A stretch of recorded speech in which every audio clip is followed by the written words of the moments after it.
So today we're going to learn Shabbat Daf Tochet. Our shir is sponsored by Le'iloi Nishmat Friedel Bat Meir Verifka, by Ricky and Alan Zibbit, in loving memory of Frida Carlin on her 4th year site, and by Rachel Sabbath Beit Halachmi in honor of her husband, her Ezer Imadi, and her forever Chavruta. Okay, starting now at the very bottom of Kav Zayin on the bet. We started a new Mishnah yesterday about things that come out of trees that are not flax and how there's certain things unique about them. So one thing we learned is anything that comes from a tree, comes out of the tree itself, you can't light candles with it. And also, it's not mitame chumat ohel. Okay, so now we're basically, what we mean to say, we started this yesterday about the tree, that probably what we mean is natural rather than animal products. And we're going to see that the Gemara is going to compare natural products versus animal products. And basically, we're going to talk about that the only type of ohel that's made out of natural ingredients, which is mitame ohel, we don't necessarily mean a tent. We mean any kind of covering over a dead body, where it basically means anything under that covering becomes tummy. We had a whole thing about that before. Has to be the width of a tefach. Remember, then we saw what if it was the rounded thing and the third of a tefach. Anyway, we're not going to get back to there. But we're now going to talk about these things and where we get it from, okay? So if you look at the bottom, the last line of the page, minalan, okay? Where do we get it that the only thing that's mitami chumat ohel is pishtan? Again, talking about natural products, not animal products. So Amar Rabbi Elazar, Gamar ohel mi mishkan. We learn it out from the Mishkan, okay? How from the Mishkan? K'tiv hacha zot torat adam ki yamut ba'ohel, u'k'tiv hatam vayifros et ha'ohel al ha'mishkan. Ma lahalan shel pishtan karoi ohel, af kan shel pishtan karoi ohel. Okay, in simple terms, and it's not going to be so simple, but I'm going to start in simple terms. In simple terms, this means that we learn from ohel, since the ohel in the Mishkan was pishtan, the covering over the Mishkan was the pishtan, and it's called ohel, even though it's not exactly called ohel. We're going to have to see this in a minute. I'll explain. Therefore, we're going to say whatever the ohel was there, we're going to learn it out from Mishkan. Kind of like we learned the Lamitet Melachot from Mishkan. So we learn also Dinei ohel. And why do we learn Dinei ohel from the Mishkan? Well, the reason is because it says in the Pasuk about Tumat ohel, it calls it an ohel. And it says in the Pasuk about the Mishkan ohel. Now, it doesn't really say ohel, so it's a little tricky. It does say ohel, but that's not the one we're referring to, okay? I don't know if you know this, if you were focusing on the parsha the last few weeks. They were talking about all the parts of the Mishkan, and there are these 4 coverings. There are 3 or 4. We'll talk about it later. Is it 3 or 4 coverings that went over the Mishkan? Okay, the Mishkan had the first cover was a cover made of flax. Okay, that was the first cover, and it had all different colored threads in it. That's the tolat, shani, the shesh, and all that, the different threads. Though that was made, this colorful cover that went over it. On top of that was another cover. Okay, the cover that went over that was a black or dark gray cover made from hair of a goat. Okay, Seirizim. The third cover was a rot elim ma'adamim. It was this reddish cover made from the hide of elim. I think it's rams. If I always get the translation, they're a little bit off, but I think it's rams. And then above that was this orot tachash, or maybe somehow it was actually one cover. It's not exactly clear. We're going to talk about that later. It's unclear what the tachash was. We're going to talk about that later also today. But basically, what you have to know for today is there were these 4 coverings. This pasuk specifically, Vayifros et ha'ohel al ha'mishkan, means they put the one with the seirizim, the second cover, on top of the bottom cover, okay, the first cover. And the focus of our pasuk is obviously the first cover, because the first cover was made with threads, and the threads were made with pishtan. So our real focus in that pasuk, which is a little bit strange, is not the word ohel, even though theoretically they're making Xer Shabbat between ohel in May and ohel here. But really what we're referring to is the Mishkan. Now, how can we make a Xer Shabbat from Mishkan to ohel? Because the Mishkan was also called Ohel Moed. So that's basically what the explanation is. Okay? So now we're going to say basically, so since that was ohel, afkan, since that was karoi ohel, afkan shel pishtan karoi ohel. So then I say, wait, if we're going to learn it from the Mishkan, now what else was unique about that covering of Pishkan? And we talk about the threads.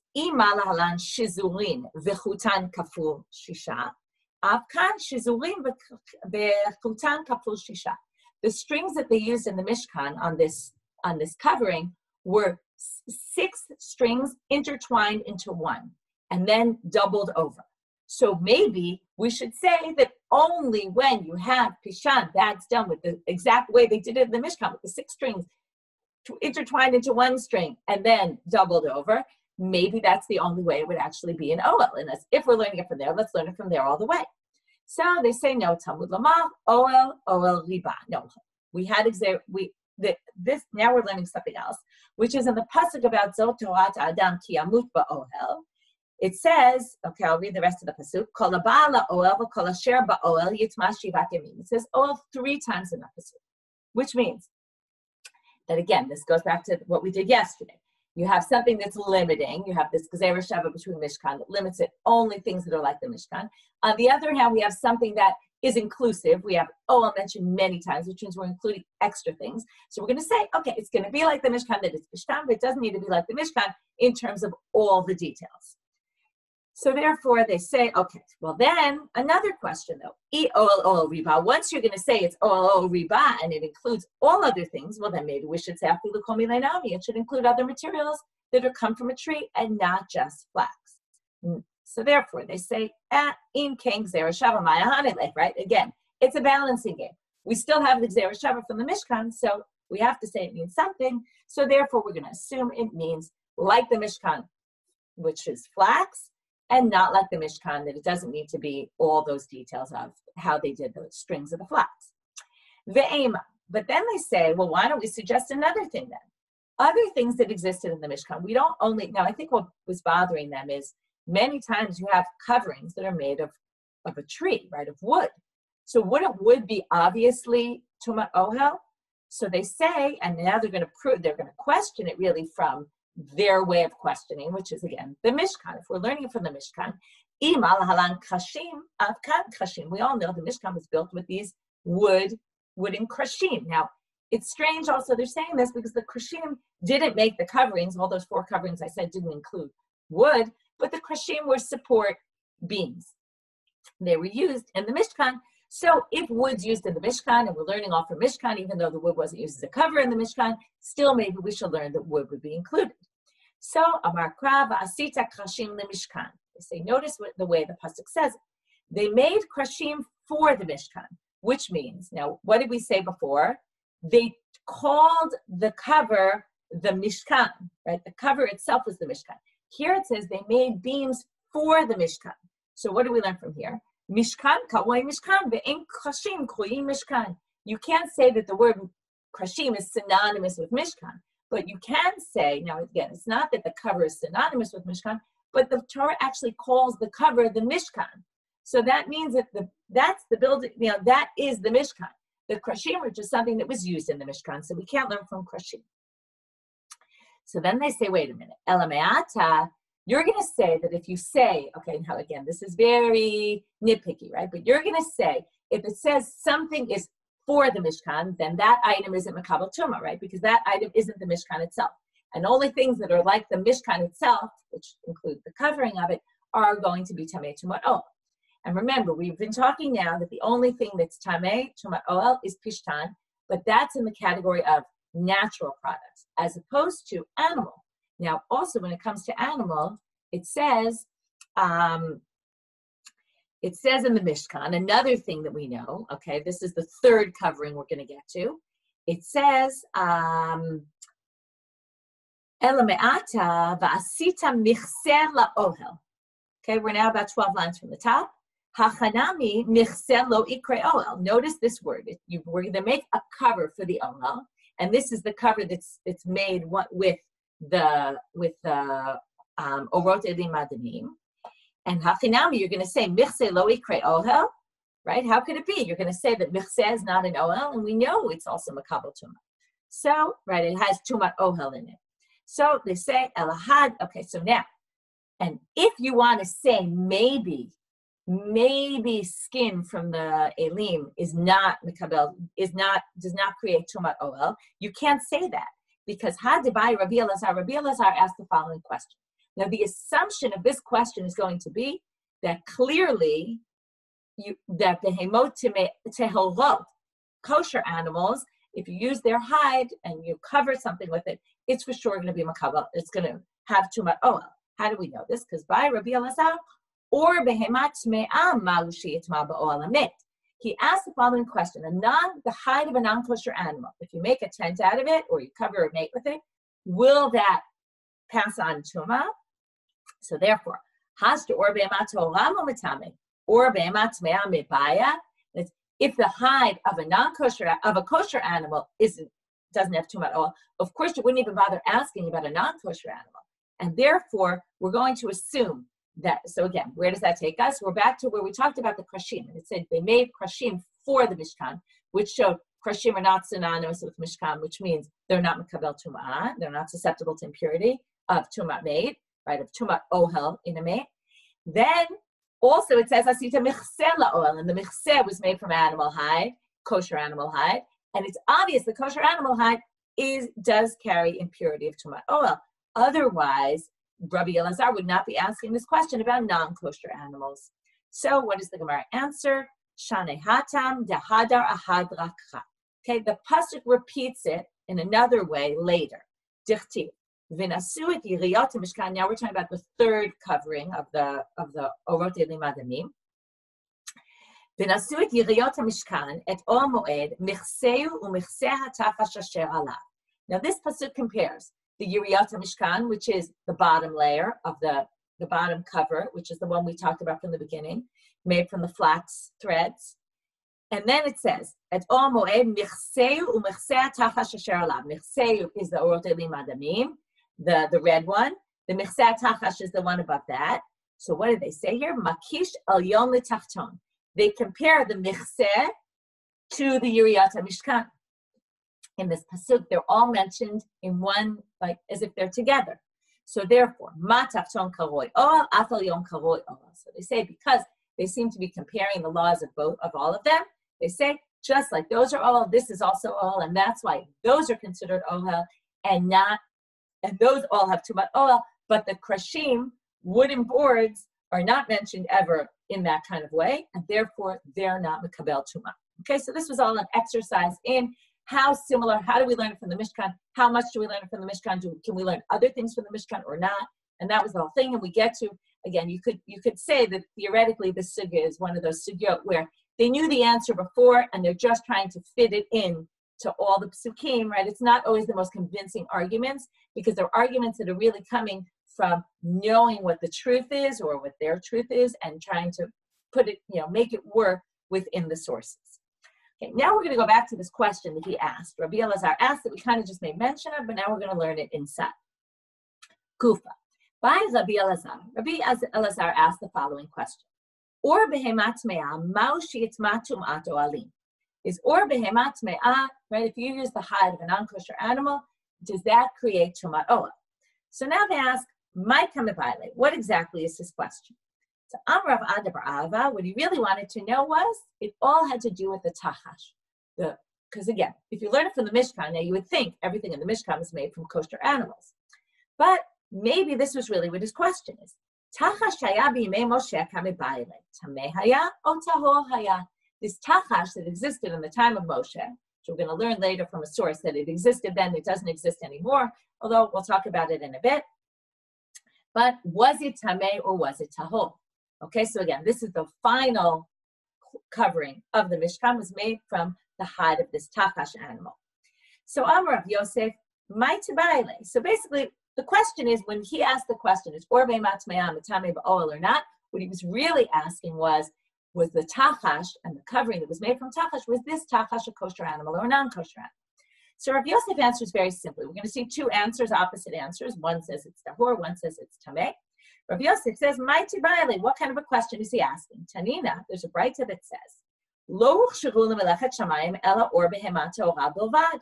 The only thing, right? The only one that was huchshar lemelechet shamayim, meaning for the Mishkan, right? The only thing that was allowed was or behemat me'ah, which means for sure it was kosher. There's no way there was a non-kosher animal being used in the Mishkan.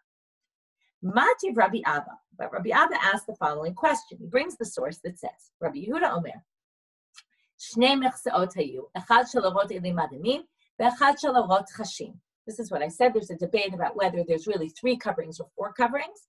According to Rabbi Yehuda, there were 2, meaning, right, the bottom 2 layers that we talked about. I'll just keep reviewing. We have the linen cloth that was at the bottom. Then we have the one above, which was made from the seirizim, the hairs from the seirizim. Then the goat's hairs. Then that's kind of like dark gray. Then we have above it the orot elim adamim, and on top of that we have this tachash, which was kind of leopardy. Okay, we'll talk about that later also. So according to Rabbi Yehuda, there were 2 coverings. First the red one, then the tachash, the leopardy one. If you look in the Mishkan book, the Tabernacle book, if you have it, so there you see that kind of the red is more on the sides, and then above that, like all the 3 coverings went and covered the whole, like it seems like they covered the sides of the Mishkan also, and the tachash is really just in the middle on the top.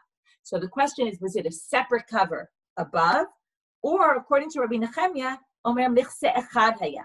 Okay, it was really one cover. Okay, somehow they did the elim adamim together with the orot tachash. It kind of maybe the orot elim adamim were on the sides, and the tachash went in the middle on the top. And then here comes this important line why they brought this. Echad vedomeh kimin tala ilan. It's like a tala ilan, which is a non-kosher animal. Okay, so it's something from the cat family. Okay, cat leopard family. So it was like, that's why I said it was leopard-like. It was like this animal. So now they say, right, if it was like the tala ilan, and the tala ilan is a non-kosher animal, then how could you say the tachash was a kosher animal if it was like a non-kosher animal? It sounds like it's like a non-kosher animal, meaning it was not kosher. So, hachikama. This is how they explain. Rabbi Yosef will explain. Kim min tala ilanu sheyesh bo gvanim harbe. V'lo tala ilan di'ilu hatam tamei v'hacha tahom. What does it mean it was like a tala ilan? It wasn't like a tala ilan that it was a non-kosher animal. It was like a tala ilan. It's just like a tala ilan is spotted and it has a mixture of colors in it. Likewise, the tachash also was spotted and had a lot of colors. If you have the Koran, they have a nice footnote about what the identity of a tachash was. And one of the opinions given, quotes Professor Felix, who's known to talk about animals and botany in the Torah also. And he talks about, he suggests that maybe it's a giraffe. Okay, because it's leopardy, right? But from a different family entirely. Okay, that's a possibility. So anyway, another possibility I think they raise is that it's from a whale family. Okay, anyway, so here they say, so basically this tala ilan source doesn't raise any problems because you could just say it was like it in a certain way, but not that. And now we further prove it. Rav Yosef, Ihachi, or it must not be Ihachi, it must be something else, but he proves it by saying, Hainu de betargaminan sas gona, sas bigvanim harbe. The Targum in the Pasuk, okay, where it says orot tachash, doesn't say tala ilan, okay, which would have been how you would translate it if it really was a tala ilan. Or some people say that's not really, but it's sas gona is the Targum, which means it has a lot of shades to it. And that makes sense in terms of what he said, that it's like a tala ilan, it has a lot of different colors mixed in. Okay, Rava Amar, so that was our first answer. Our first answer to Rabbi Elazar's question. It can non-kosher, is the or of a be'emat me'ah, tamei tuma oel. We said really what he's asking is, was the tachash tamei or tahor? First answer is clearly it's tahor. Second answer is going to be, oh no, it was actually tamei. So Rava Amar or behemat me'ah demitame ba'ol amet mehacha. Rava just says simply, he's not really answering his question, but Rava says the or of a non-kosher animal actually is mitame ba'ol. So if you have a covering made from non-kosher animal over a dead body, that's going to have tumat oil. Mehacha, where does he get it from? So we're now going to bring 4 different possible answers. The first 3, it seems like he himself is bringing answers and then they get rejected. The fourth one is going to actually be brought by somebody else, whose name happens to be Rava also, but a different Rava. So here goes, Ditanya. All, okay, now we're first going to quote it from the Psukim. If you remember, we talked about this yesterday. The verse is by Negaim, by a cloth that's leprous. And then there's, right, and it lists all the type of things, all the materials that can become tameh. Also, when it talks about tumat sheretz, a creepy crawler, one of the shmona shratzim in the Torah that are mentioned, if they fall on a cloth, it also talks about different types of cloths. So we're going to quote those psukim. So first we're starting with tzahad. So his first proof comes from there. Ditanya, all, bit all, right? It says or, but it also, before it says or, leather, it says or with hide. Riba. So because it says O, that's an inclusive term. We saw that yesterday with obega, that obega comes to include. So here also it comes to include. What does it come to include? Riba or behemat me'ah. It includes non-kosher animals. Okay, there you have it. Vishalakabi. Now notice though, this is by a leprous cloth. This isn't by our topic of tumat oel. So we're going to have to learn from there to tumat oel. Vishalakabi kohen. Now this is unrelated. It's just part of that brayta. If you give your cloth to the kohen, and then it really wasn't problematic leprous. It didn't have leprosy when you gave it to him, but while it was in his hands, it became leprous. Okay, which could be understood in two ways. It could be as soon as he put it in his hand, it became leprous, or while he was holding it, which could be over a period of time, and he was kind of checking it, it became leprous. Another case would be, let's say you took a little bit from all the different materials that are mentioned in that pasuk, and you made one cloth out of a combination of materials. Minayin, how do you know that they're also tameh? Talmud lomar, o b'chol melechet or. Because it says in any way of doing or, therefore they assume all those are also included. So we're going to learn it from Nigaim, okay? But ikal mifrach, you can knock out that assumption. Again, this is what you would call a binyan av, right? It says it by leprous cloth, therefore we'll learn it also to tumat oel. But then they say, no, you can knock it out. But remember, we said yesterday, there's a chumrah by nigaim. What's the chumrah? That even just a string of shti and arev, you have the whoop and the warp, you have a string of each, that already can become tameh.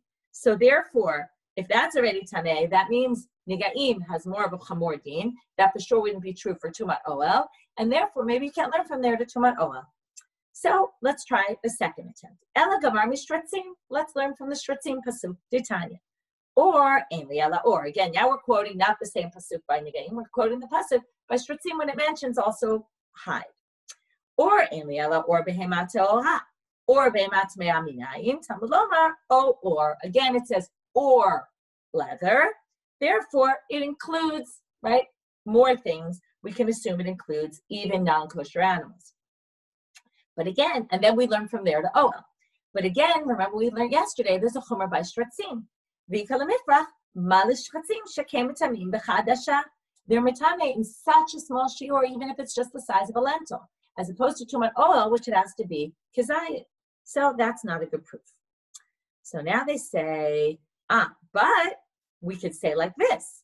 Nigaim yochichu v'chazar adin lo rizeh kirizeh v'lo rizeh kirizeh atzad hasheveh shebehen she'or tameh behen v'asa or behema tme'ah ki or behema torah.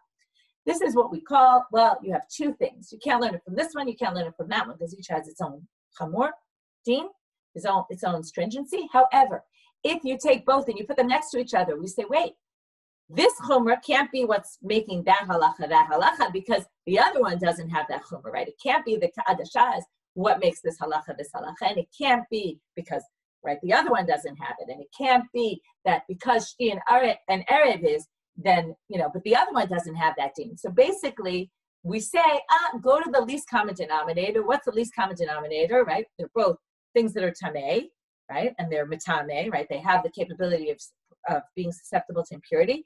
And they're both, it's relevant for even non-kosher animals. It's true for, therefore,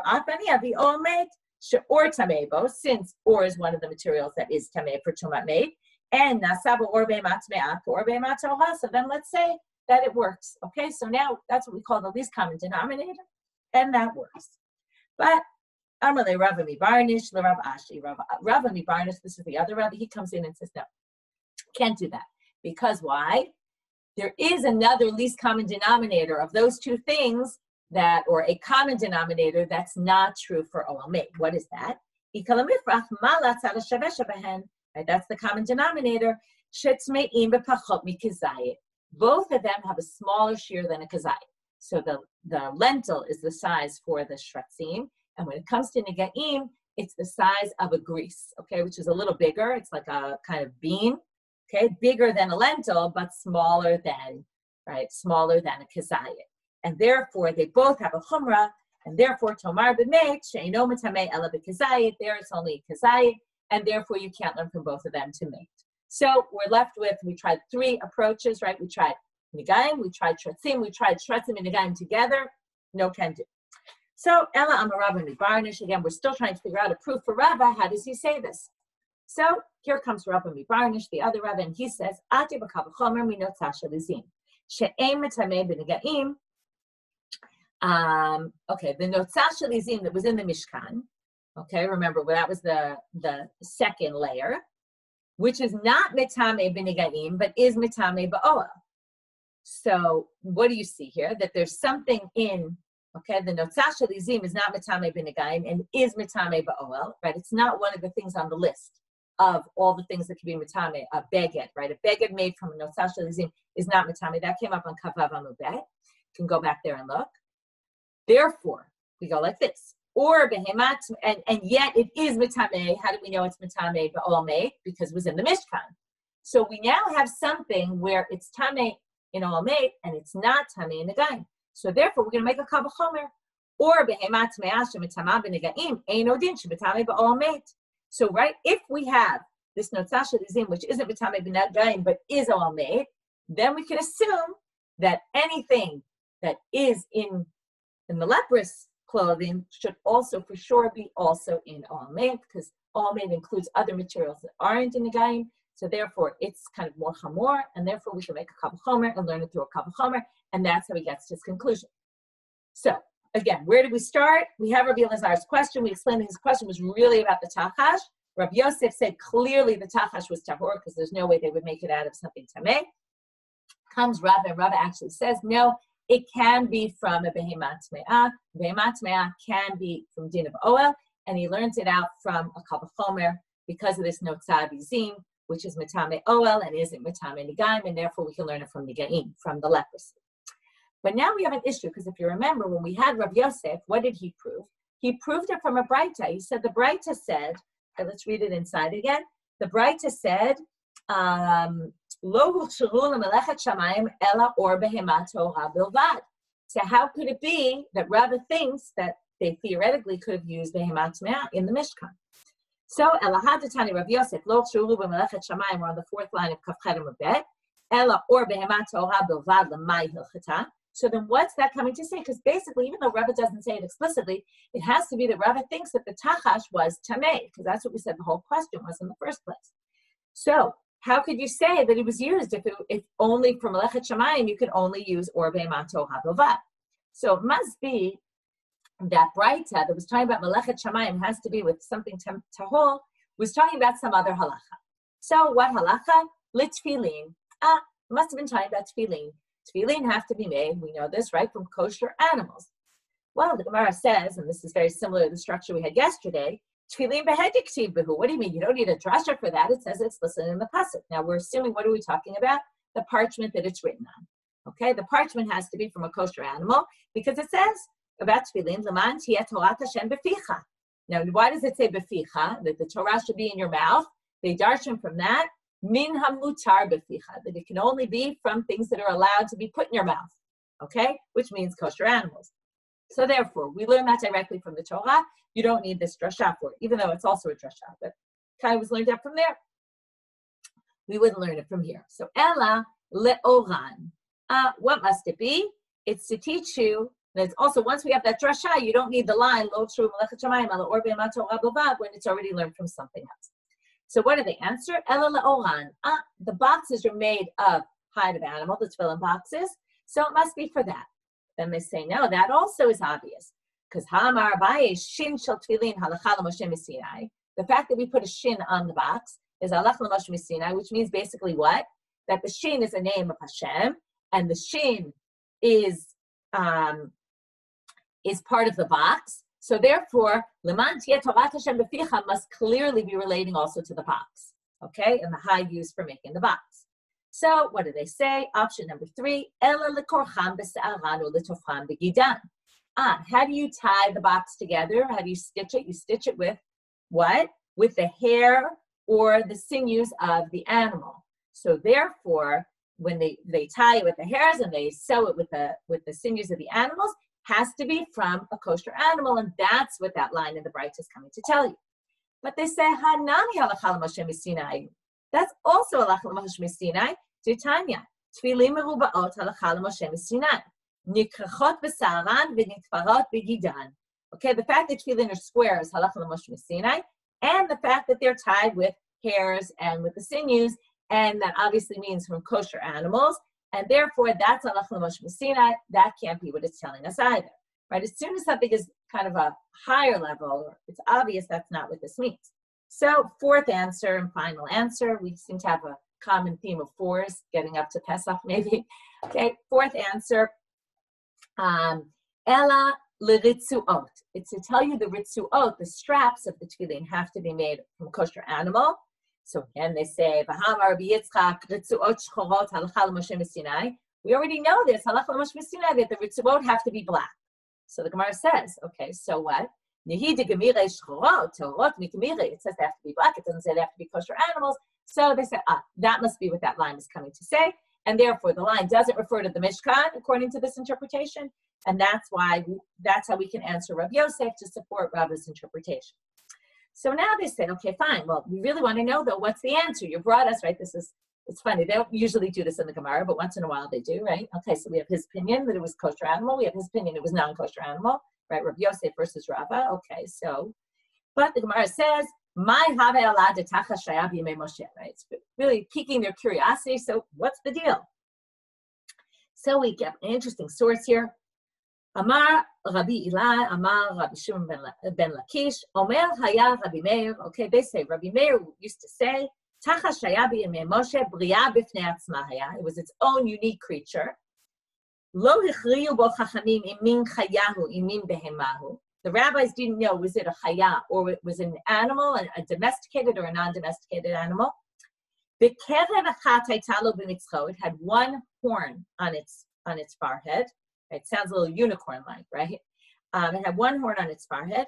Ulefi sha'an is damein lo Moshe. Now it's really sounding unicorn-like, right? It appeared on a one-off thing in front of Moshe. V'asami menu mishkan. He made the mishkan with it. V'nignaz, and then it disappeared. Okay, became extinct immediately. So, what does this have to do with was it kosher or non-kosher? They didn't relate to that. Well, because karnaim, horns, are one of the simanim of kosher animals. Okay, it's one of the things they bring up in the Gemara. It doesn't exactly say so in the Torah, but they bring it up that horns are a sign of a kosher animal. So because it had a horn, it must be its kosher animal. The Amar of Yehuda, okay, there's this reference to a shore that Adam Rishon brought as a sacrifice. Now, if he brought it as a sacrifice, there's an assumption it must have been a kosher animal. And it also had only one horn. And therefore, even though generally it's horns, plural, that are signs of kosher animal, you can learn from Adam Rishon that even one-horned animal can be a kosher animal. How do we know it was a one-horned animal? Shneimar, a pasuk in Tehillim, Vatitav Lashem Mishor Pal, Makrin Mafris. Okay, Makrin, they say, sounds like one-horned. So then they say, what do you mean? Makrin tarte mashma. Makrin sounds plural. Like a yud nun at the end of a word is like yud mem at the end of a word, which makes it plural. So it sounds like it was two-horned, which wouldn't teach us anything about this one-horned animal. So Amar Rav Nachman bar Yitzchak, Makrin ktiv. It's spelled without the yud, which means that we kind of read it as one-horned. Okay? So then they say, well, if we're going to compare this one-horned animal of the tachash to the one-horned shore of the ox of Adam Rishon, the lifsham minei demin behemahu. So why don't we say it was like it also in terms of, remember the Braita said they didn't know was it a behema or a chaya. We should say it's a behema because an ox is a behema. The shore of Adam was clearly a behema. So why don't we say this is a behema? So they say kevan deika keresh, since there's something called a keresh demin chayahu v'leile elachad a keren. We have something else though called the keresh, which again, you can look in the Koran in the footnote if you haven't, talk about it's not so clear what kind of animal a keresh is. Some people actually attribute that to maybe a fanciful creature like a unicorn, but there also it's dafka, an undomesticated animal, a chaya, and late le'alachad karen, and it only has one horn. Just the fact that it has one horn doesn't mean necessarily it's a chaya or be'ema, because there are some like this, there are some like that, and therefore ikalamemar min chayahu, and therefore we still don't know whether it's a chaya or a be'ema, but the Gemara does seem to side with Rav Yosef that it was actually a kosher animal. Okay, new Mishnah.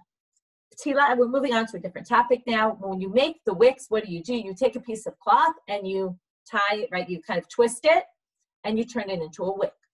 So now, and then what do you do after you twist it? Well, you singe it, because to singe it, then you prepare it for being lit. So ptilat habeged shekipla v'lo hifava. If you take this piece of cloth, now the piece of cloth is makabel tuma, right? Assuming it's a piece of cloth that's 3 by 3 etzbaot, right? It's made of pishtan. And you roll it now to make a wick. So if you roll it and then lo hivhava, but you didn't yet singe it, Rabbi Eliezer omer tme'ahi ve'em madlikim ba. It's impure, meaning it's still makabel tuma, because remember, when it was a beged, it was makabel tuma. Once you turn it into a wick, it's not really makabel tuma anymore, because why? It's no longer a kli. It's not a vessel anymore. You're not using it as a cloth. It's no longer a cloth. It's now a wick. So the question is, when does it become a wick? So he says, if you haven't yet singed it, since you can just unroll it, it'll go back to being a beged, therefore it's still considered a utensil, a beged, and therefore it's still makabel tuma. And you're not allowed to light from it, which we're going to have to explain why in a minute. We don't yet know why. Rabbi Akiva omer tohorari umadlikin ba. He says, no, it's not makabel tuma anymore, and you can light from it on Shabbat. So the first thing is easier to explain, which is what the Gemara says. Bishlama le'inyan tuma. We understand for tuma purposes.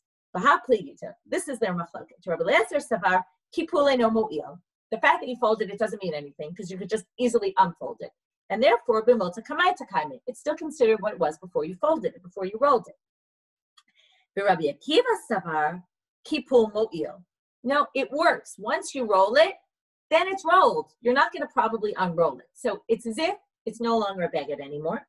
Ubi tule batil, right? And therefore, it's no longer a utensil. And therefore, it's not going to become impure anymore. It's not susceptible to impurities. It's now called a wick. But what's the machloket about? Can you light it on Shabbat or not? What should be the difference? Shouldn't have anything to do with Tum and Tala.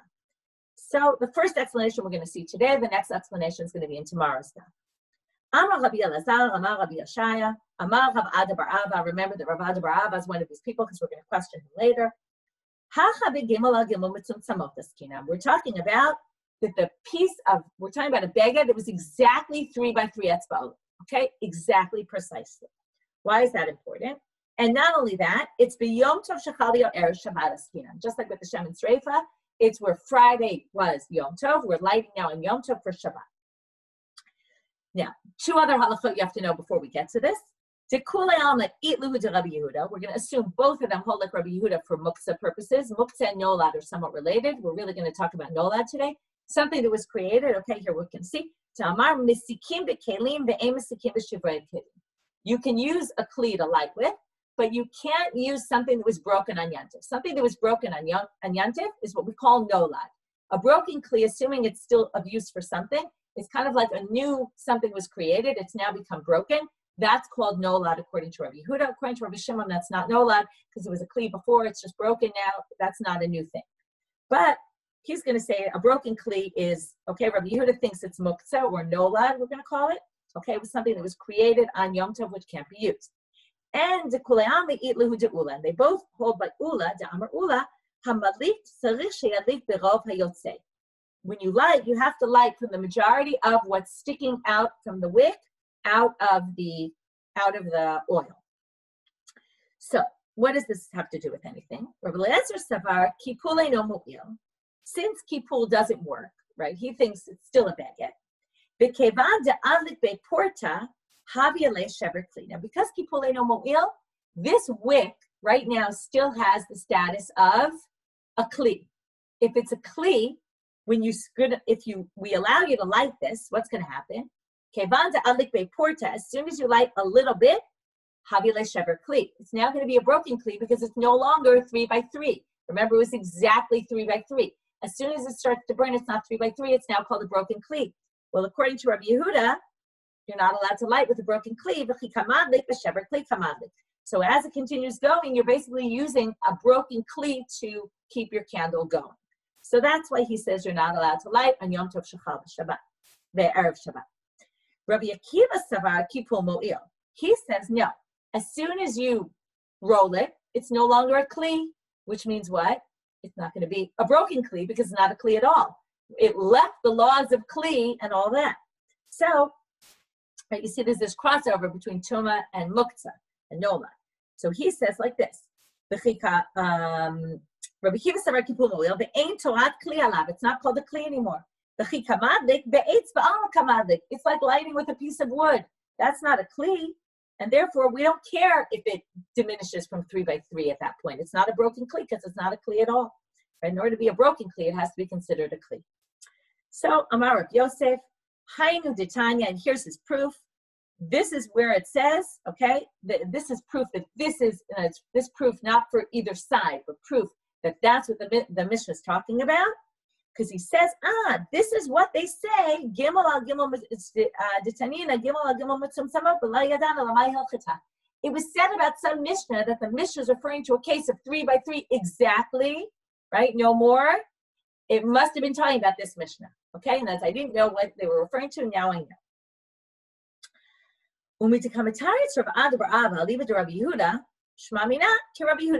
Here comes the question of Rabbi Aba. Since he says that both of them agree that with Rabbi Yehuda that it would be nolad if it was a kli, right? It's just a matter of is it a kli or is it not a kli? So it sounds like Rabbi Aba himself holds like Rabbi Yehuda, and therefore we're going to have a question about this. Does he really say that?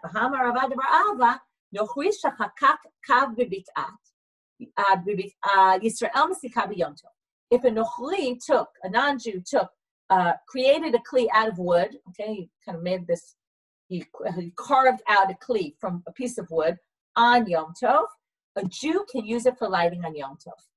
And that would be nolad according to Rabbi Yehuda. Amai nolad hu. So how could he hold, it sounds like he holds by Rabbi Yehuda when it comes to nolad, but from this source it sounds like it holds like Rabbi Shimon, who wouldn't consider that nolad. So how do we explain that? Very simply, there, he was only doing that to explain their machloket. It doesn't mean he himself holds that way. He was saying both of them hold that way, even though I don't necessarily hold that way. Okay, and that's the end of our first answer to what the machloket Rabbi Elazar Rabbi Yehuda is about. So tonight, when you say Babei Malikin, you can know at least what this means. This Tilat Habeged Shekipla V'lo Hava. Unfortunately, you don't really know the other answer as to what the machloket is about. You'll figure that out tomorrow. Shabbat shalom.